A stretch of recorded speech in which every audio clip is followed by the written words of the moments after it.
Hello and welcome to round 2 of IndyARC on iRacing, the first road course round of the league taking place on the WeatherTech Laguna Seca Raceway.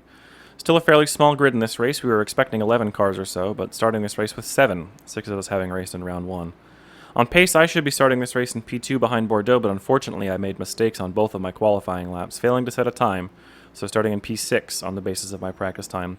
Bordeaux far and away the favorite to win on this grid based on pace, his pole lap being several tenths below what I had been able to do in practice, but Laguna Seca being quite a tricky circuit, and this being for several of us the first time driving these cars on road courses in anger.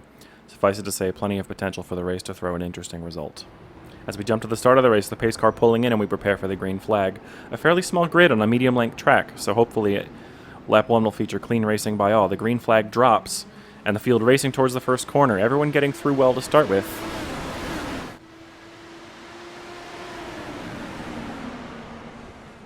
But Fong spinning over the dirt in turn 1 as the rest of the field continues on into turns 2 and 3. That same first 2 corners from above now, looking at my battle with Obenauer. He has a slight wobble into turn 1, so I move to the inside of 2, becoming the outside of 3 as we go side by side into 3. Obenauer leaving generous space on turn in, which I use to take a faster racing line. We're completely side by side out of 3 and coming into 4. Still holding the outside line. At this point, having held it around the outside for 2 corners, it's my advantage as the outside turns into the inside. Coming into the faster sweeping turn 5, I'm on the ideal line, and I do manage to take the place on the exit. Here's that battle again from my rear right suspension camera. You can see how closely side by side we run as Staroska spins behind. Coming into turn 4, we are inches apart, just as we were last race.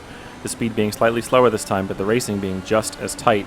The track widens coming out of 4, coming into 5, Obenauer on the outside, not quite taking all the space available to him, compromising his exit, and I do take the place.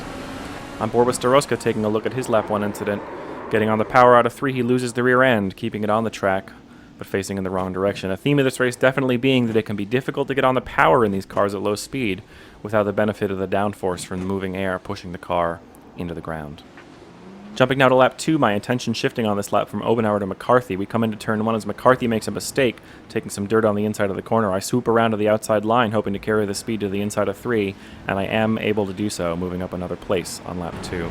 Here's my cockpit view at the end of lap 2 as we come through turn 6, heading towards the famed corkscrew corner, Sarowiak in front in orange. I'm preparing to try and get a good run out of the corkscrew to close up the gap. We come into the braking zone, and Sarowiak locks up and spins early enough in the corner that I have to take to the dirt in order to avoid him, but nonetheless moving up into P2 after briefly serving a slowdown for cutting the corner.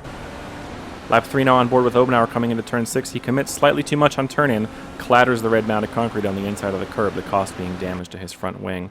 Shortly afterwards, we see Sarowiak coming into turn 6, making the same mistake but unsettling his car enough that he spins into the gravel. So turn 6 claiming its first victim of the race, but not its last. It's a blind entry into that corner. Not enough confidence can send you flying into the gravel on the outside. Too much confidence can damage your car on the curb or have the result that we see here. And indeed, here was my run on that same lap into turn 6. You can see I take a decent line in. I do run over the red bump but manage to get away with no damage. And coming now into the corkscrew, my focus is still on that last corner, quickly analyzing the mistake that I made, and unfortunately not carrying enough confidence on the brakes, I run wide and take to the dirt and gravel through 8A, having to serve another slowdown, losing yet more time to Bordeaux in front. Now on lap 4 on Boba Staroska coming into the corkscrew, catching up to Sarowiak. Sarowiak taking an odd line through the corner, very slow on the exit. Staroska lining up for a pass when Sarowiak suddenly brakes. Staroska avoiding contact but losing control and spinning between turns 8 and 9, having to reverse to the other side of the track before rejoining.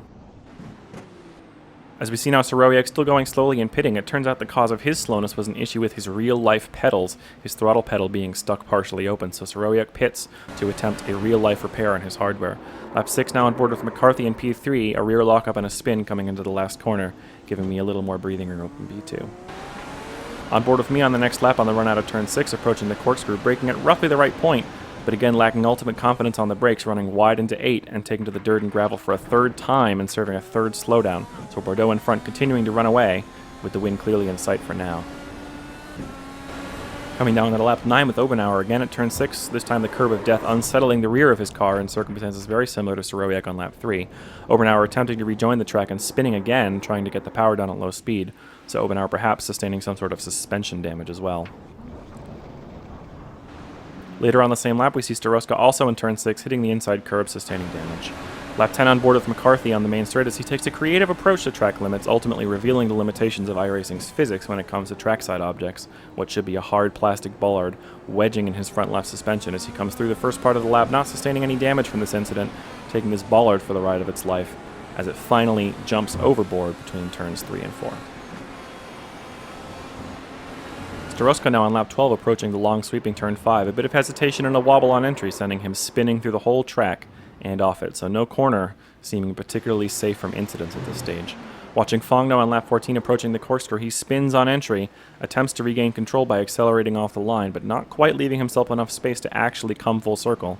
He stops short of the tire barrier and completes a relatively well-executed 3-point turn on the gravel outside turn 8 as Bordeaux comes through to lap him, and he rejoins the circuit. A moment later, Staroska comes into the corkscrew, locking up the brakes, avoiding a spin on this occasion, carrying on with his race. Lap 17 now, from above with Fong into turn 5, carrying too much speed on entry, running very wide and coming into contact with a tire barrier. He will have sustained some damage from that contact as he carefully steers his car back onto the track. You can see me coming through, still in P2 to lap Fong as well, as he now rejoins. Later on that same lap, on board with Fong into the corkscrew, this time a very strange one, cutting the inside of turn 8. Obviously not going to get much stopping power from the gravel there. No damage done to his car, or no further damage at least. Lap 20 now, half race distance, as I'm coming up behind Obenauer to lap him coming into turn 5. Both of us losing a bit of time with miscommunication, but ultimately a safe overtake on a lapped car. Lap 21, a nice wide view of the first 2 turns as we see Staroska losing control into turn 1, taking to the dirt on the inside of the corner and rejoining the track via the pit lane, proving to be a handy piece of tarmac for Staroska in this instance. At the end of this lap, we see Obenauer with me ahead, Obenauer holding station very well with me, but unfortunately getting too aggressively on the power, an attempt to catch the car, but a failed attempt, slamming into the wall on the outside, and now the inside. Probably some frustration on board that car as Obenauer turns a 3-point turn into now a 5-point turn, again hitting the wall adjoining the pit lane as he continues along. Lap 22 from my cockpit view with Staroska a few seconds ahead, starting to think about where to overtake him, but he makes that choice easy for me as he runs wide in turn 11, giving me a clear run through lap 23. Lap 24 now as Soroyak finally rejoins the race, having pitted at the end of lap 4, so 20 laps lost to a real-life hardware problem. Really unfortunate to have him effectively dropping out of the race so early, having qualified quite well and probably having been a contender for the final podium spot. He soldiers on and rejoins the track with 16 laps still to go. End of lap 24, and having run my first stint as long as possible to keep my strategy options open, I now enter the pit lane to change fuel and tires, and you can see just how tight the pit entry is. Even on full lock, I just scrape by the outer tire barrier coming into the pit lane. As Staroska decides to disconnect from the race, so his afternoon comes to a close. On board with my nose cam as I exit the pit lane, coming through first, second, third gear, braking down to take the very tight pit exit, but carrying too much speed and running wide into the dirt. So this is an unsafe pit exit, a black flag, and I am awarded a 26-second stop-and-go penalty. So I now have to pit again and remain stationary for 26 seconds. So lap 25, as I'm serving my stop-and-go penalty, you can see Fong and McCarthy exiting the pit lane. McCarthy now in P2 as I've fallen behind him. And now with my penalty served, I exit the pit lane for the final 14-lap sprint to the end, with McCarthy several seconds in front as we just saw, Bordeaux lapping me as well during that penalty. On board with Fong now, lap 26. Cold tires for him. He spins on the exit of turn 5. Thankfully not having to execute any 5-point turns this time as he rejoins the track yet again. Lap 27 at the corkscrew, we see Obenauer ahead, a lap down from McCarthy behind. Obenauer attempting to leave the space into turn 9, getting it quite wrong, running onto the dirt on the outside. He attempts to rejoin, but he doesn't have control of his car. He spears back onto the track, and you can see I come through and fortunately avoid him. Here's how it looked from my perspective, coming through turn 9, making a split-second decision about whether I thought Obenauer was going to stop or continue on. Lap 29, as we now see Soroyak very strangely running wide on the entry to 4. He slams into the concrete wall on the inside, spinning around and around. He circles around to try and face the right way, and you can see the entire front nose section of his car is now completely gone. He reverses to get parallel to the track again and pulls slowly and carefully onto the track. And as he rejoins, you can see behind him, McCarthy and I are just behind in that P2, P3 fight. So here is that fight again. Lap 29 as I'm throwing all the pace that I have at McCarthy, coming down the small straight into turn 5. Soroyak rejoining from the left, and into turn 5 now. McCarthy is able to get around the outside, but I'm still not sure whether he is damaged. I wait to overtake him until we're going in a straight line, losing over a second to McCarthy. Still 11 laps to go, but I'm preparing to have a run at absolute top speed to the end of the track in order to have a shot at P2. So we come now into the corkscrew, and McCarthy spins, so I move ahead into P2. On board with McCarthy, as you can just see me at the edge of the shot, McCarthy spins, and I say thank you very much as I take the position. Lap 30 we see Fong on the exit of the corkscrew, hitting the end of the tire wall on the inside of 8A. He cuts across the track to rejoin, but again doesn't have the turning radius that he thinks he does, so another successful 3-point turn to add to his tally here at Laguna Seca.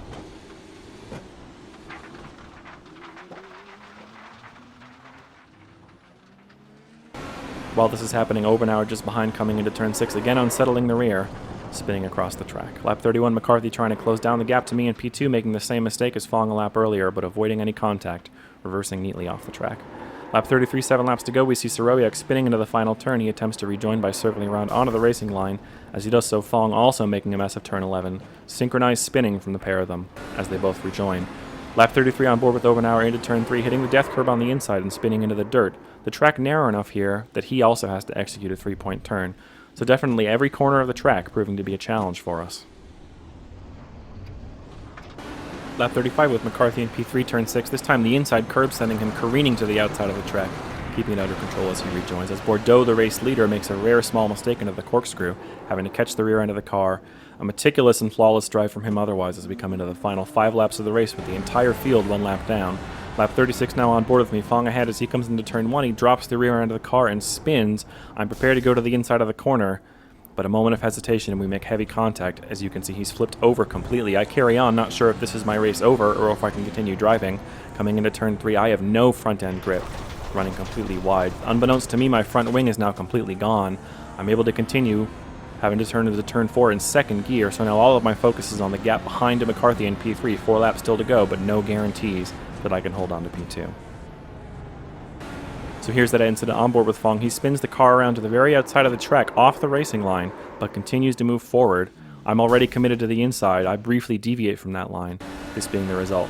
Taking one last look at that from my roll bar, you can see as soon as he spins, I commit hard left, and he's still on the outside of the track. All he needs to do is hit the brakes, and I have plenty of space on the racing line. As he starts to move forward, you can see my wheel now basically straight, as I'm suddenly not sure where he's going or where I should go as a result. In the absence of anything better, I revert back to the line, but it's too late.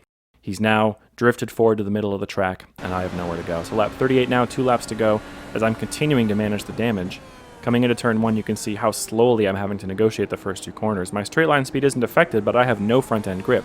Coming into turn 3 again, having to lose time just to keep the car on the track, bleeding away speed at every corner, hoping that now I have a feel for what the car can and can't do, so I can run at the maximum of limited grip that I now have. But so far, managing the gap to McCarthy at roughly 5 seconds, down from 20 seconds 3 laps ago. Lap 40, final lap of the race, as we see Fong coming into turn 5, Obenauer behind. Fong runs wide onto the exit, possibly distracted by figuring out where to let Obenauer past. As they come into turn 6 now, Fong is beyond slow, hits the inside curb, and just barely gets out of Obenauer's way, so not exactly a masterclass in letting faster cars through. But now after a brilliant drive, Bordeaux comes through to win round 2 of IndyARC at Laguna Seca. Just behind him, Fong, coming into turn 11 to take the checkered flag, runs wide on the entry of all places, and celebrates the end of the race with one final spin, thankfully using the brakes this time around. Lap 39 for me as I'm a lap down, coming into turn 11 at the end of a very eventful race. Glad to have made it to the end between a pit exit gone wrong and being on the receiving end of someone else's poorly handled spin. It is P2 coming across the line, so somehow managing to come out the other side of this race in the position that I was hoping for at the start. No chance of catching up to Bordeaux today, his pace 1 or 1.5 seconds clear of mine, and obviously I started in 6th place, having failed to qualify and had more than a few twists and turns along the way. A few off tracks into the corkscrew, 2 of them avoidable, and obviously the unsafe pit exit that put me a lap down. So a somewhat chaotic race all around, every corner of the track being home to at least an incident or 2, and this with just 7 cars on the grid out of 20 in the league. So definitely looking forward to the next road course race. Plenty of kinks in my racecraft to iron out, Bordeaux having put down a clear marker for what can be achieved here in IndyARC. Another note that I had during the race is that I hadn't really considered my tire strategy. I assumed it was optimal to change tires during the race, but I wonder in a more closely contested race whether that's really true. So definitely looking forward to visiting this track next season if indeed we do, bringing more of a challenge to the front runners hopefully on that occasion, if and when it comes. But at least with Bordeaux not having had the optimal result last race, having now started both races from pole position, the point standings are relatively close at the top, Bordeaux taking the lead of the standings with 75 points. I believe that'll be 77 after points for leading for the most laps. McCarthy and I just behind on 71 points to Roscon 69, Obenauer on 66. So plenty of drivers still having plenty of chances in this first season So thank you all very much for joining me for round 2 of IndyARC. Round 3 next week at Phoenix Raceway on the oval configuration. Another oval race. Hopefully more cars making the grid next week and giving us another exciting race. Thanks, and goodbye.